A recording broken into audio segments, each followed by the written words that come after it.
The Spin-off Podcast Network. Are you making the most of your KiwiSaver investment? Generate is an award-winning KiwiSaver provider with a track record of strong long-term performance. Making a smart decision now could add tens of thousands of dollars by the time you reach retirement. Book a no-obligation chat with a Generate KiwiSaver advisor today at generatekiwisaver.co.nz/get-advice. A copy of the product disclosure statement is available at generatekiwisaver.co.nz. The issuer of the scheme is Generate Investment Management Limited, and of course, past performance does not guarantee future returns. Ryan Reynolds here from Mint Mobile. With the price of just about everything going up during inflation, we thought we'd bring our prices down. So to help us, we brought in a reverse auctioneer, which is apparently a thing. Mint Mobile Unlimited Premium Wireless. How to get 30, 30, bit to get 30, bit to get 20, 20, 20, bit to get 20, 20, bit to get 15, 15, 15, 15, just $15 a month? Sold! Give it a try at mintmobile.com/switch. $45 up front for 3 months plus taxes and fees. Promo rate for new customers for limited time. Unlimited more than 40 gigabytes per month. Slows full terms at mintmobile.com. Oh, by the way, I don't know anything about anything, but let's just go. Okay, that's good. Well, it looks like we're on the same page there. Good. We'll just find a way through.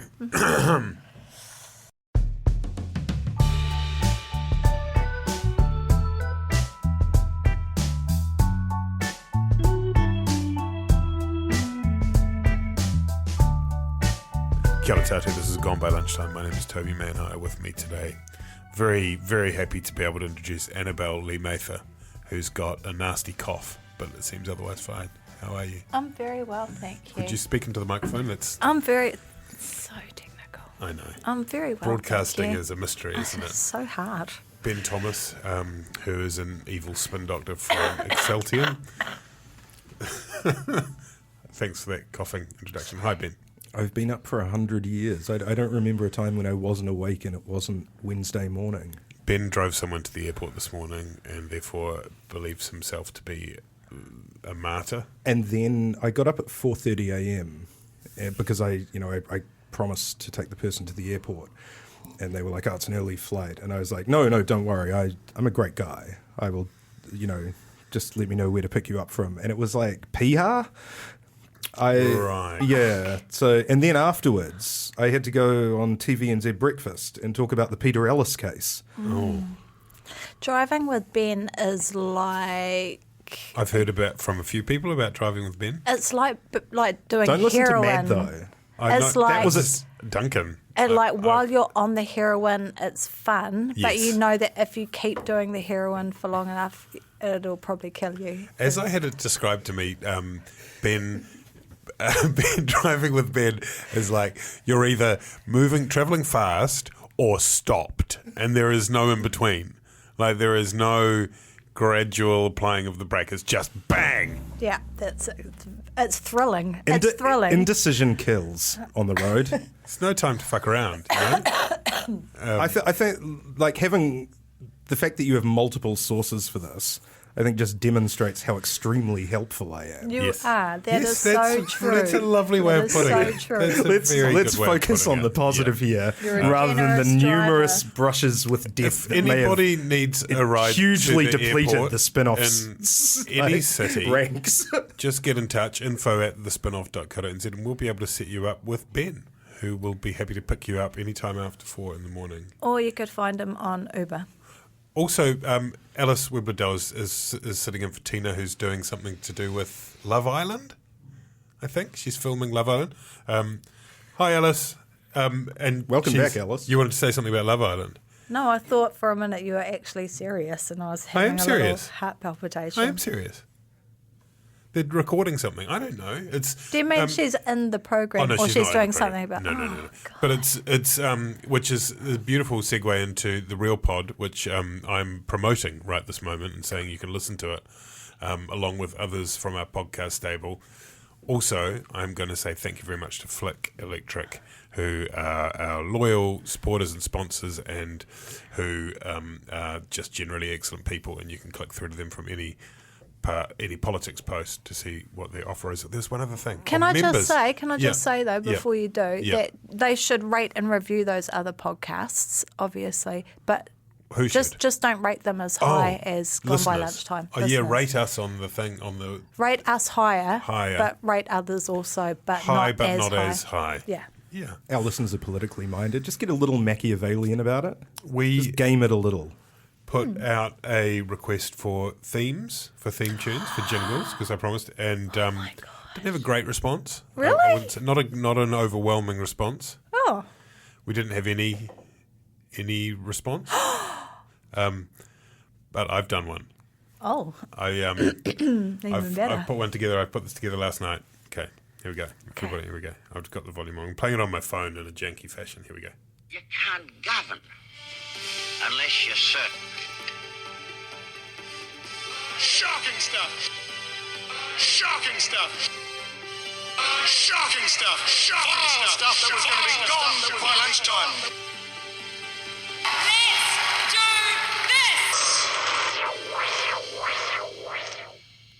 That is magnificent, Toby. It's like peering into your brain. It's like an MRI scan of Toby's skull. I do like the wow. I just used all the effects that I could find on the free downloadable software at the end there.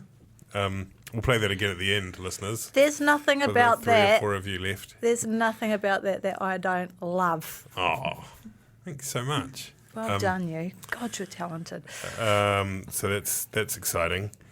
Almost exciting as Simon Bridges and the National Party's conference in Christchurch over the weekend, which you would have been glued to, Ben. I forgot it was on, but it seemed very exciting from the media coverage that I saw. That's all I've got. No, I saw a video. There was a video of Simon Bridges with a very soft voice. Did you notice that? It was very warm. A new voice? The tone of his voice. So the accent was the same. Right. But it was a much warmer kind of sound. You know, there weren't like any kind a delicious, rich timbre, like an oaky kind of... More mellifluous. Was it kind more of mellifluous? Moving away from any kind of sort of, I would say more processed in the way that, kind of like when Pro Tools started being used. Like T-Pain. In albums. Like T-Pain. No, that's more like auto-tuned. Oh.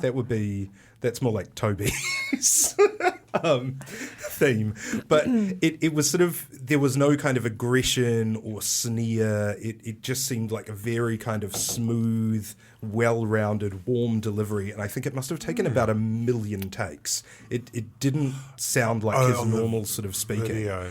And I thought it was good. But it must have been extremely rehearsed and produced. Like he'd sucked on a whole fistful of butterscotch.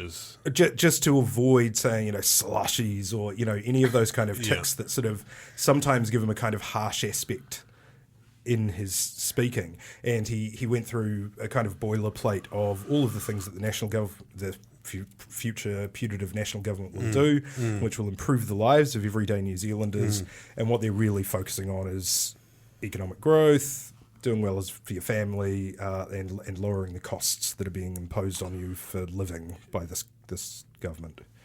But actually, it was most of the things, I watched that too, and most of the items on his shopping list were pretty much the same as a Labour Party would offer. I mean, they slotted in bits about prudence and spending towards the end, but it was about properly funding the health system, a safety net for this. It was. Yeah, but the overall framework was we need a strong economy to pay for a functioning health system, to pay for a social safety net, to pay for I forget, but it was. You're right. It was the traditional laundry list. But what we're seeing is that National are hewing very closely to what they see as the formula that won Scott Morrison the election in Australia, which is focusing on living costs, on economic growth, and on opportunities. Yes, and defying gravity. The crucial point, did you see this, Annabelle, did you see what the bottom line is for National? They've identified their bottom line. No. Do you know what it is? No. It's you. Oh, yes. Touching. Isn't that sweet? To be at the forefront of their whakaaro. Also, it's you, Ben. About time. Also, Alice, it's you. Yes. Listener, it's you. But not you fuckers that didn't send us a theme video. It's not a theme music. It's or not about you us guys. badly, or hate listening at the moment. There's no place hate listening to this. There's no place in the New Zealand of the future for you. Our bottom line has always been you, hasn't it? Mm-hmm. Really?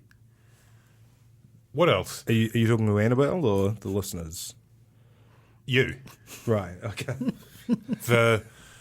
The major announcement of the conference, well, I suppose first thing to say is that the great success of the conference and that kind of awkward middle year, the year before an election. I mean, I think that was the one. We've seen a few in those years of Labour where the kind of Annabelle, you all right? You need some butterscotches yourself. A little bit of pleurisy, but it's fine. No mellifluous voice for you today. The key thing was that they didn't have backbiting. They didn't have journalists chasing people into lifts. Judith Collins was, I think she appeared on a panel and didn't seem to be seizing any opportunity to be mischievous particularly. I mean, there was no grandstanding from any elements who looked to be trying to destabilise Simon Bridges. They presented the package of Simon Bridges as a stable leader of the National Party. He got off his new policy, which is the new National Pleurisy Centre, funded directly by the government. But no, it's for cancer. It's for cancer, I think. Yes. And you're right. It was a well executed set piece conference, which I think shows that Bridges internally at least has the caucus and the party sort of behind him. And that's kind of the proposition that it stands for, and I think that was borne out by the polls, by the TV1 poll that came out this week. Well, let's get to that in a sec, but first of all, the Cancer Agency that was the big policy announcement, and you expect a big policy announcement at that year before conference, it was quite a smart strategic play, really, wasn't it? And that it kind of goes to everyone has a relative and or friend who has been absolutely hit by cancer, and that's a thing that everyone pretty well has a first-hand experience of that in some way. But also, it's a promise that Labour had made, and so it has that extra effect of pointing up in the year of delivery. Labour have said that they've got announcements that they're planning on. Good policy announcement, Annabelle? Well, I think, most people, and particularly, as you say, those who have been affected by cancer, would welcome any kind of additional funding. But we've done a couple of stories recently about access to treatment and medication, and it seems to me that really, if you're going to start to dig into the treatment of cancer, you really need to start with Pharmac and reviewing Pharmac. And apparently that's something that's never been done in the history of Pharmac, which I think was set up around 97, 98, over 20 years ago. So why you wouldn't take the opportunity to do that, potentially when there's all sorts of savings and efficiencies that could be achieved. You're proposing a working group. Why not? Okay. You can chair it. That's probably what Labour will announce in a few weeks or months. So Pharmac is this world-leading model where basically they harness the power of a sole buyer. You can own. They're the sole health sector buyer of drugs or subsidised drugs in New Zealand, and they use that bulk purchasing power to bargain down drug companies who are pretty infamous for their inflated profiteering off, people who are in need. It's been an extremely successful model, and that's the United States' number one goal in any trade negotiations with New Zealand is to break the Pharmac model. That's also the main goal of, and sorry, the other thing about it is that it's done independently of government. So you have a couple of hiccups sometimes. The national government sort of accidentally stumbled into promising to directly fund Herceptin, the breast cancer drug, for even longer than clinical trials showed was successful in the 2008 election. That sort of opened the door to more and more campaigns, usually paid for by drug companies, where they find a sufferer, then start talking up the benefits of a possibly experimental treatment. They go on, Camp Alive, the 7 p.m. shows, and suddenly there's a groundswell saying, we actually have this uncaring system that doesn't, fund cancer drugs well enough. But these things are PR plays from the big pharma companies. Separate to that, there's an issue of, are we doing enough to detect cancers? Do we have the processes in place? Which has been the sort of subject of, are people seeing help, urgently enough, as opposed to are they getting the right drugs? And that's been the subject of, that petition that got 135,000 signatures. On the other hand, the national policy sounds like something you just made up. You just say $200 million sounds like a lot of money. It's pretty similar to what was in the Labour manifesto at the last election, I think, isn't it? I can't remember, but yeah, I mean, the which also sounds like probably a made-up thing. It's a kind of, we've got a conference in a month. Yeah. What do you got around the table? And that one ticks the boxes. It's a stake in the ground. The thing about pharmaca is that there are some serious issues, and when you compare it to the British equivalent, which is usually able to assess and fund drugs literally within a matter of months. We have drugs that have been proven internationally to have a significant impact on extending the lives of cancer sufferers that have been sitting on pharmacs kind of waiting lists for years and years and years and years, not getting funded while people of all races, ages and the like continue to die. So there does need to be some scrutiny over why those processes are taking so long and what could be done to improve them. Another interesting take that I heard was actually from Tuariki Delamere. Forgive me if I've already told you this story. But he was, I think, the Associate Minister of Health when Pharmac was established. And his take on it is that one of the issues we have is we spend money doing our own testing of these drugs to see how effective they are, which he thinks is a waste of money. If France, if Canada, if Australia, if America, if their agencies have already approved many of these drugs and their testing is probably more sophisticated than ours, why would we then spend money testing again when that's money that could be used for purchasing? So, food for thought. I don't know, how that side of it works, but Unless you're certain. It's Gone By Lunchtime.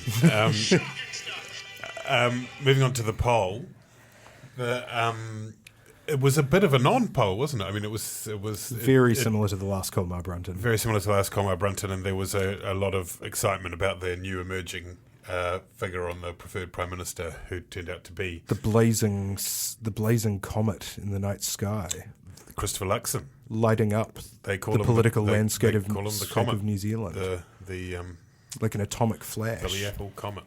1%. 1%, which is up from zero, though. Which is meteoric. Which I think is rounded up from sort of probably about 0.5%. So it probably means about 45 people or something who went, what's the name of that guy? The one that was in the paper? The new John Key. The new John Key. Yes, but otherwise it was pretty much, it was 6% I think each for Bridges and Collins. Yeah, good news for Bridges in the sense that he didn't fall behind.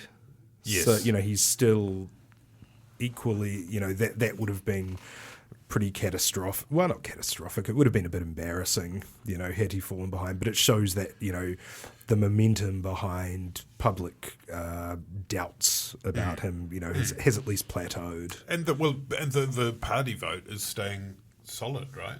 So it's pretty, I haven't actually read the last. This is all very exciting news to me. Okay, well, what's happened is that the New Conservatives have surged to 12%, Annabelle. Did you see that coming? No. Yeah. Are you serious? No.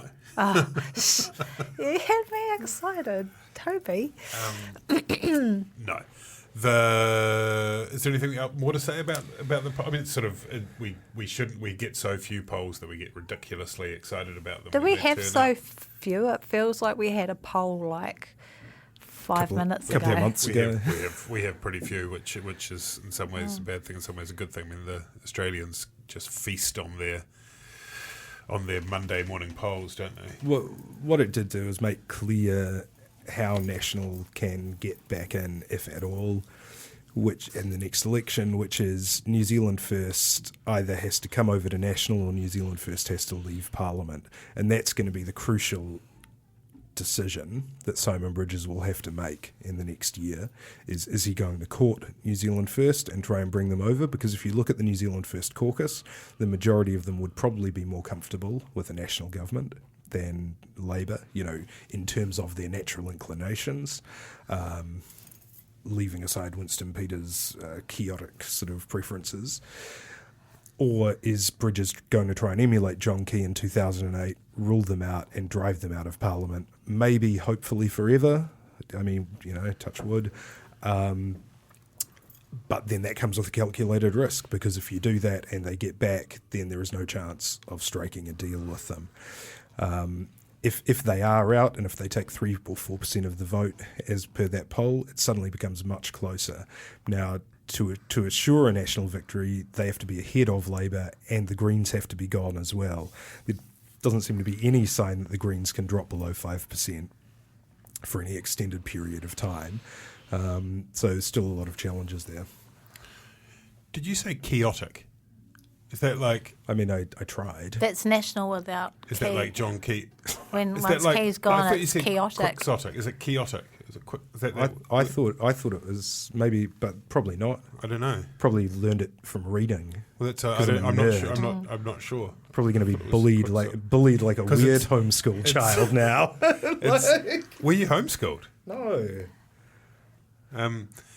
Because it's Quixote, right? But I always thought it was quixotic, but I don't know. Now I'm thrown into... Now I have no idea what we're talking about. I thought he said chaotic, like chaotic, ballsed up, but with John Key. But with John Key, like it describes an absence of John Key. Like a Max Key video. Chaotic. He said a chaotic party. After that word, but I wasn't listening to any of them. I was just going, what is the chaotic? I don't know. I'll play the theme. I can't get the theme again. The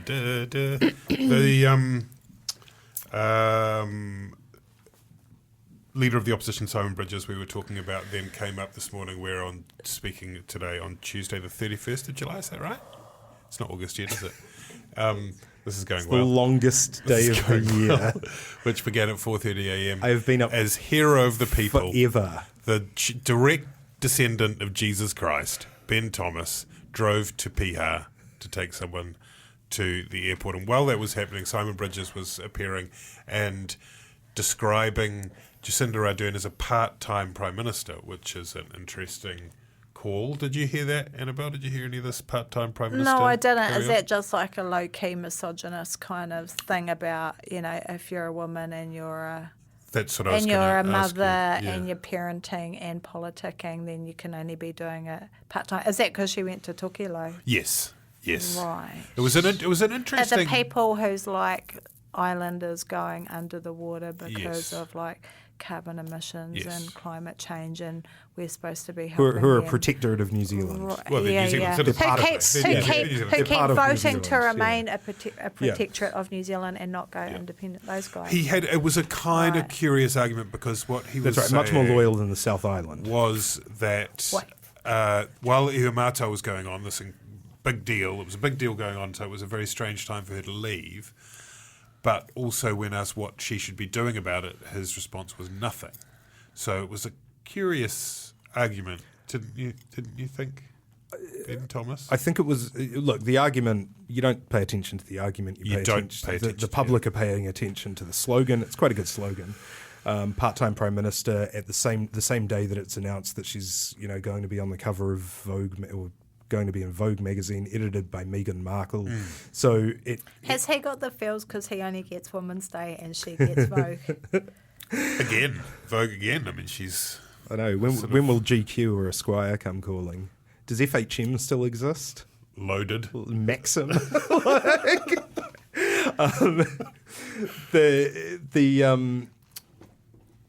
It's not a bad line because there is part of the electorate that thinks that the Prime Minister is part of celebrity culture, not political culture. And if you did happen to watch the video promoting the Vogue issue, she was saying, I've noticed that politics is becoming a lot more polarized, but I think we can all solve it with our common humanity. I mean, this is pretty much Oprah stuff, right? And it's reasonable. National have tried a bunch of times with those Women's Day covers, with the previous Vogue appearance, to kind of make her out to be a celebrity MP, in the same way that Labour tried to portray John Key as this kind of glad-handing, smile and wave, and not a serious politician. So this David kind of Letterman appearing. Oh God! Yeah. Don't talk about it. And so, I don't think it's unreasonable that Tokelau is a red herring. Obviously, I she's not going to. I just think, though, that while it is politics as usual, it's different with her because she is a woman with a baby, and I think it's tone deaf, and they need to be a little bit more sophisticated around those sorts of criticisms, because otherwise, in the ears of most women, most working mothers who already feel guilty enough as it is, it feels like an attack on you're either dedicated to your work and a shit mother, or you're dedicated to your child and you're shit at your career. So I just think it lacks sophistication myself. Yeah, I mean, look, you can always accuse politicians of prioritising their international engagements over domestic politics, because they almost always will. John Key would never have stayed and done anything in New Zealand if there was an opportunity to go and hang out with the Queen. And in the same way, Jacinda Ardern will, go to the Christchurch call, in any kind of meeting of international leaders, because it's good coverage, it's good press, but you can be called out if it's felt that you're not paying attention to issues at home. In this case, it doesn't make any sense at all, because the Ihumātao issue kind of flared up on Thursday, and Tokelau had been booked for months. It just doesn't make sense. You wouldn't call it off because you're not sure what's going to happen at a protest that technically has actually nothing to do with the government in a legal sense. It's also not, I think it's probably fair to say that a trip to Tokelau is not exactly a kind of luxurious, cocktail-laden, resort-based Pacific tour. And especially if you refuse to be carried on in the litter. 24 hours Jacinda did. 24 hours on a frigate. She actually said she's not the Queen. No, she had to walk herself onto but she had to spend 24 hours on a frigate, I think, as well, and she does get seasick. It's just a fact. Oh, God, really? That's terrible. You wouldn't get bad seasickness on a frigate, though, surely, because, they're a pretty decent size. I digress. Sorry. Well, I've got my safe boating certificate, Annabelle, so I can explain to you it depends on the conditions on the water. Kia ora. Okay. Let's now move on to fix the situation at Ihumātao. That was we touched on that. That was one of the criticisms built into Bridges' statement. Jacinda Ardern went out. She didn't go to the site at all. She gave a press conference on Friday evening near Auckland Airport, rather hastily arranged. We're talking, of course, about the site Manhire in South Auckland. It's been a disputed piece of land for 163 years. 160-something years. And that but probably before that too. Probably before that. The Isthmus being a very popular place. Yes, and Auckland has always been the centre of activity in New Zealand. Oh, that's great. Is that are you working for a client when you say that, or is that AT? Maybe Auckland Tourism Board. References going back 175 years. And the site ended up being bought by the Wallace family, who then ended up selling it to... Was it bought by the Wallace family? No, it was confiscated in 1863. Sorry, I might have had my dates wrong before. So it was confiscated in 1863. Yeah.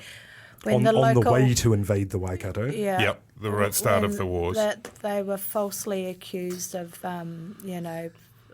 getting ready to rebel and lead side with the kingitanga, and so their lands got confiscated. Every waka around the Manukau harbour got smashed to smithereens. And then I understand the land was given to the Wallace family. Is that right, Ben? It would have either been given or sold for a pretty nominal sort of and sum. then held in the whānau, their family, for ages.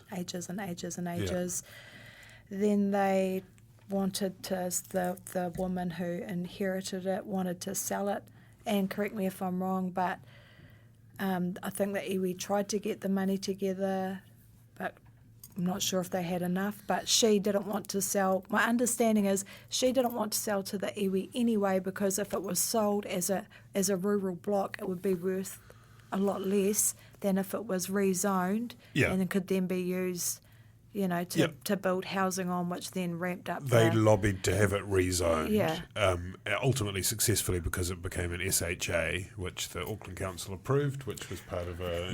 but it was because of an Environment Court decision, right, which had it zoned as suitable for housing. Then Nick Smith signed it off as one of the government's special housing areas. Whenever you find a clusterfuck in New Zealand politics that involves Māori issues, two or three steps in, you will find Nick Smith. Hey, but you know who else voted to support that? Was the Māori Statutory Board, established by the Māori Party in government, which I think is a forgotten player in all of this, if we're apportioning blame out. Yeah, I can recommend to people a piece that appeared on the Spin-Off on Saturday by Vincent O'Malley, which kind of tracks the history of a lot of this. It's pretty extraordinary. And then that's obviously just a very surface take on all that history. And then the Alice Webb-Liddell, who's with us now but doesn't have a microphone, has been out to Ihumātao a few times over the months. For the last, how long, Alice? Last couple of years? Have there been? Is this thing on? Oh, this is. Yeah. Hello. Hi. Yeah. Alice. I think it's 3 or 4 years, almost 4 years, right, that the five cousins have kind of been occupying the land on and off and kind of working towards this. Was it Kaitaki Village? Yeah, Kaitaki Village. Yeah. And that's for the most part gone under the radar. I mean, it's been covered by some of us, but it hasn't ever kind of hit the mainstream headlines. And then last Tuesday, I think there's actually been, to me, I think part of the reason this has been, what you might consider quite a successful campaign is because actually they've been very savvy with the media. They've really harnessed the power of social media. And if you look back, there's actually been quite a lot of articles written, even predating this current standoff, about the soul movement. There's been long features in New Zealand Geographic and Herald, and Simon Wilson's written a lot about Radio it. New Zealand. I guess Ian Sinclair I for Sunday did a big piece on it a few years ago. It's not the sort of thing that has been 6 o'clock news, I guess, is what I'm saying. Not 6 o'clock news, but Sunday and those ones have all covered it. The Herald, Simon Wilson, and that. So there's been a bit of coverage over the last few years about it.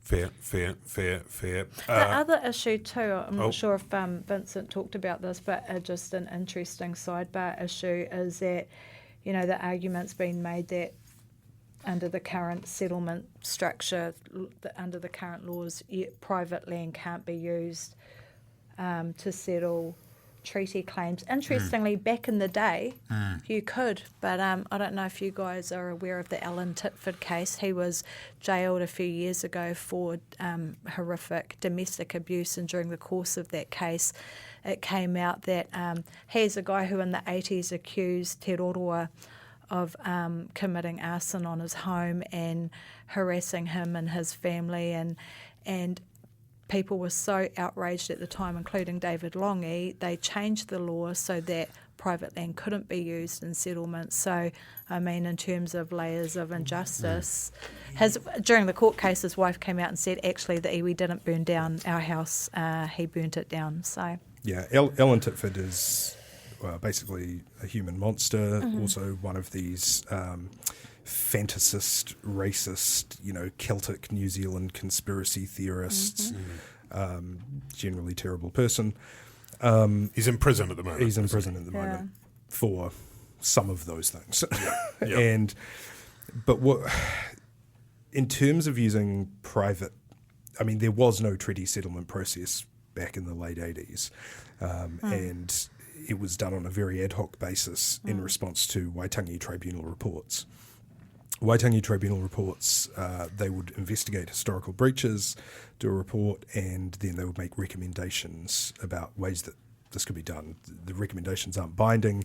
Often they're not accepted because they're things like transfer ownership of all petroleum in the country to Taranaki Māori, and the government will tend not to do that.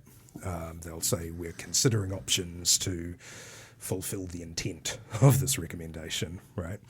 And it would have always been very difficult once the historical treaty settlement process kind of started in the mid to late 90s to include private land in settlements because, well, you know, in terms of it's hard to rectify one injustice by creating another injustice, which would be taking people's land off them, right? You could buy land, and that can still be done in current treaty settlements if there's a willing seller, willing buyer situation. But the law change was that the Waitangi Tribunal could no longer recommend the return of private land. Although actually the Waitangi Tribunal does still have a residual power to order the return of land that used to be part of the state-owned enterprise portfolio. It's called memorialised land, and while the memorials remain on these titles, and they're all up and down New Zealand, technically the Waitangi Tribunal can order that they are just directly returned to iwi. Why Ihumātao is so difficult is it's hard to get a fix on the problem that the government is expected to solve. So, for instance, it is confiscated land. It's 32 hectares out of 3.4 million acres of confiscated land from the New Zealand Wars. So it's about 1/40,000th of the land that was confiscated during that conflict. So if you were to use the justification that it's confiscated land and should be returned on that basis or bought on that basis and handed over in terms of governance, let's say it's $1 million. Well, the total cost of that will then be about $40 trillion if you wanted to do the same thing to every piece of land. There's been this argument, it's sacred land. Well, you know better than me, but Te Tangata Whenua, all land is sacred.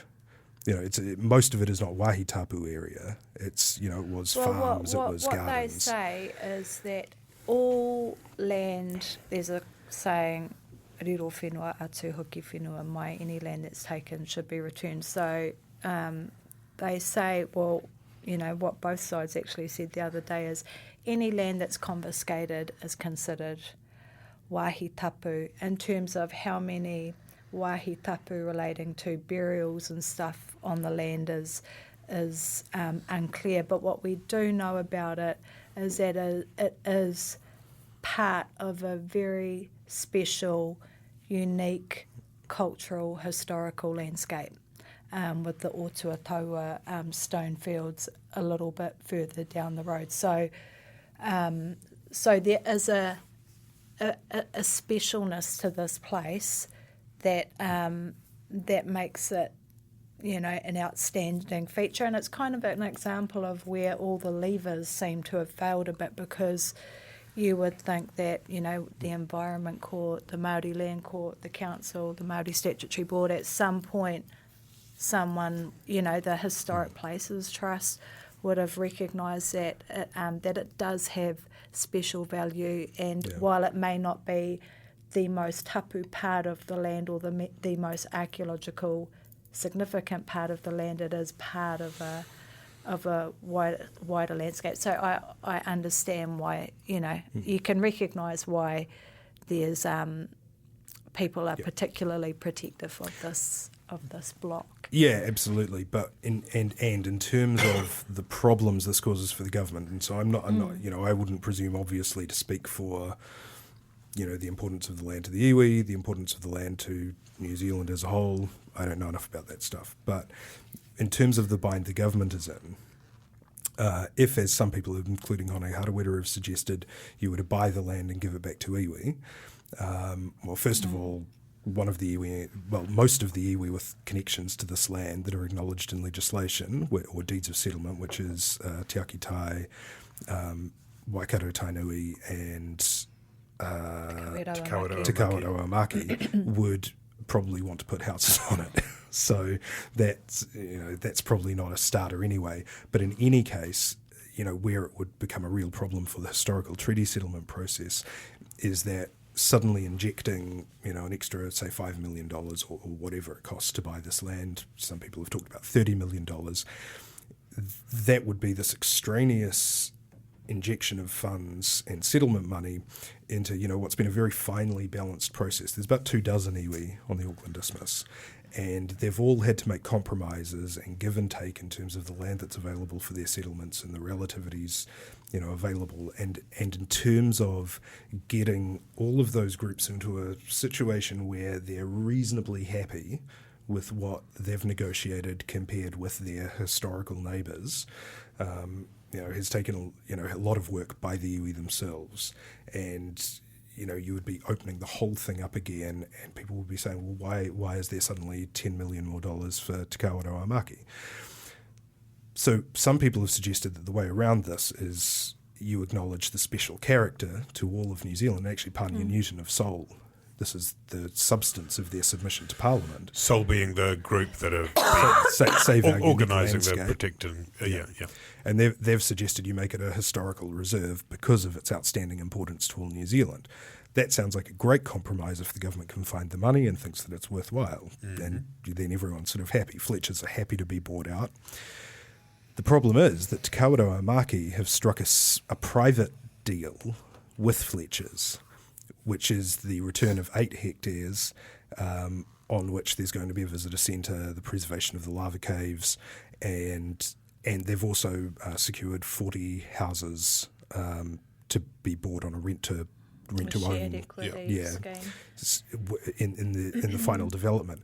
Now, and reduced the footprint of the development. That's right. From 520 houses to 480. Yeah, and so there's been a suggestion by some people that Te Kawerau Amaki and Te Warana Tower, the sort of chair,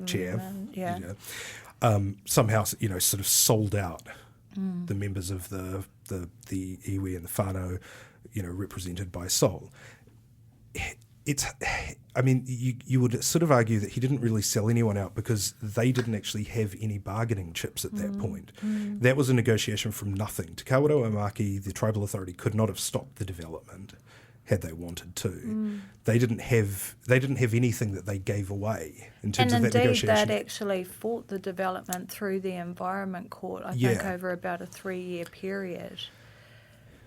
And so Te Kawerau Amaki, from nothing, having had very few bargaining chips to play with, have gotten what some would say was a good outcome. You'd say in absolute terms it's a good outcome, even if it's not the most desirable for everyone involved. And if the government were to come in, make a deal with Fletchers to create a historic reserve, well, the government doesn't have any deal with Te Kawerau Amaki, only Fletchers does. So you'd have to be so Te Kawerau Amaki lose out on what they've negotiated unless Fletchers decides to compensate for them for that. But Fletchers would say, well, we didn't get anything in return for this. And so it's a very fraught situation, and it's not as easy as a lot of people sort of talking in the media seem to think it is. I have to say I agree, Ben, and particularly just in terms of the deal that about the way the deal that Te Kawerau Amaki have been able to negotiate is being presented in the media by critics of it, which is that they've sold out for crumbs and it's not good enough. And I would Having spoken to a few people that kind of work in that space of, negotiating these types of deals where, big corporates want to come in and build on contested land, the feedback I've had is actually it's quite a remarkable deal, and that it would take someone with no whakama, no shame, to be able to ask for so much. And in fact, if you look at the 40 house reduction, if you were to say those houses were worth $500,000 each, that's, 20 million that's been cut down from Fletcher's right there, as well as the return of the 8 hectares. So I think while, Te Warena can come across as quite a bombastic character and people don't like the way he has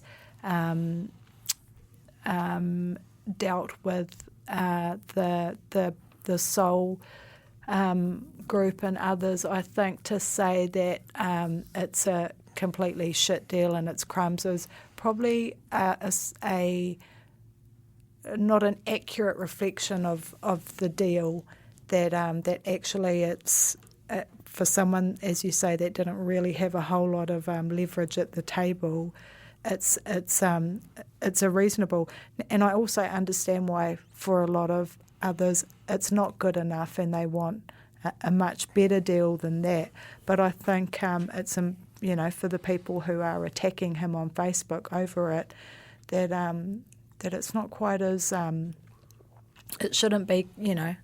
You can't thumb your nose at it, actually. The lay of the land has changed, though, hasn't it, since that deal was struck? And when you talk about leverage, the difference in leverage now is that you've got this extraordinary movement that has grown over the course of the last 8 days. And you have, notwithstanding all the points that you make, Ben, about the kind of precedent setting and irrespective of all of that, it's become a lightning rod for something much bigger, right? The momentum has really built around it, yeah. Yeah, and so there's a real sense of it taking on a kind of bigger, more kind of gravity as a moment, as a groundswell, and it's just, what comes out of this? Some people have suggested there's a generational shift, which in some ways is, there's Joe Hawke is there from Bastion Point. He's no spring chicken, and Moana Jackson has been there as well, and various other people. Yeah, there's old people within the iwi that are supporting soul in the occupation, and there's young people on the other side of the iwi who are supporting Te Warena, so it's not quite as clean cut as an old people versus the young people. But one thing I would say about this is that, at the end of the day, this iwi is an iwi, and when the next tangi happens, they're all going to have to get together in the same marae and bury their dead and stuff. So in terms of some of the commentary on Facebook attacking both sides, I think people just need to be aware that these are long-lasting relationships that this iwi have to maintain with one another, and to just be mindful about people's kōrero around this. What do you think, if you were asked to advise the government or the Prime Minister on what to deal when she returns with her seasick? I think it was a misstep for her not to go out there, I think that was a real misstep. She's very popular in Māori communities, and she knows that kanohi ki te kanohi is a really important thing for Māori. So I think it was a misstep, and it's one that she needs to remedy. I do have a certain level of I'm not sure if sympathy is the right word, but, I recognise that this is an issue that hasn't been created solely by Labour. That the decision to make it a special housing area and all of that happened under the previous government. This is not like Foreshore and Seabed, where Helen Clark inserted herself in the middle of a judicial process and blocked the path for Māori to go to court. This is about shitty work by the council, shitty decisions by the Environment Court, shitty town planning and all the rest of it. And the Prime Minister and Labour's Māori MPs are kind of having to figure out how to solve this puzzle. So, but they're going to have, but that's why you get paid the big bucks, and they're going to have to step up. They're going to have to be innovative and figure a way through this, because to not do anything will not be good enough. Too many people are, too many people have gathered together and unified over this issue, and she will be judged by Māori on how she handles this. It could be her foreshore and seabed if she doesn't handle it properly. So they need to really pull a rabbit out of the hat, and they have all the levers of government and power to do it. So I'm sure if there's a will, they can come up with hopefully a decision that that all sides of the iwi and mana whenua and tangata whenua can come to terms with or agree to. Thank you, Annabelle. I think that's a really good place to leave it. Thank you, Annabelle Lee-Mather. Thank you, Ben Thomas. Thank you, Alice Webb-Liddell. The only thing that's left to say is that the most important person for this podcast is you. You can't govern unless you're certain. Shocking stuff. Shocking stuff. Shocking stuff. Shocking stuff that was going to be gone by lunchtime.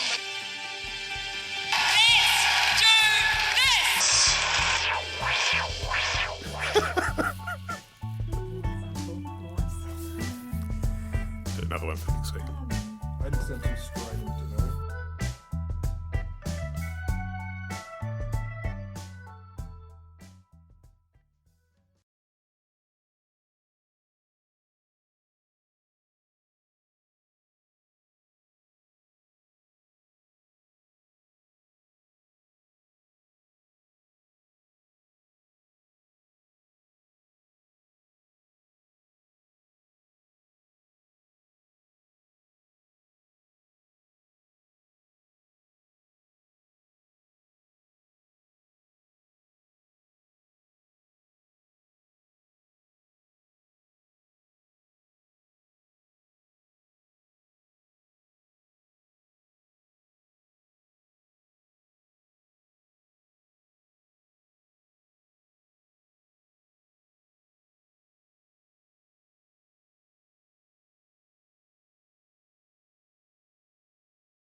I'm Toby Manhire, and this is Juggernaut, the story of the Fourth Labour government.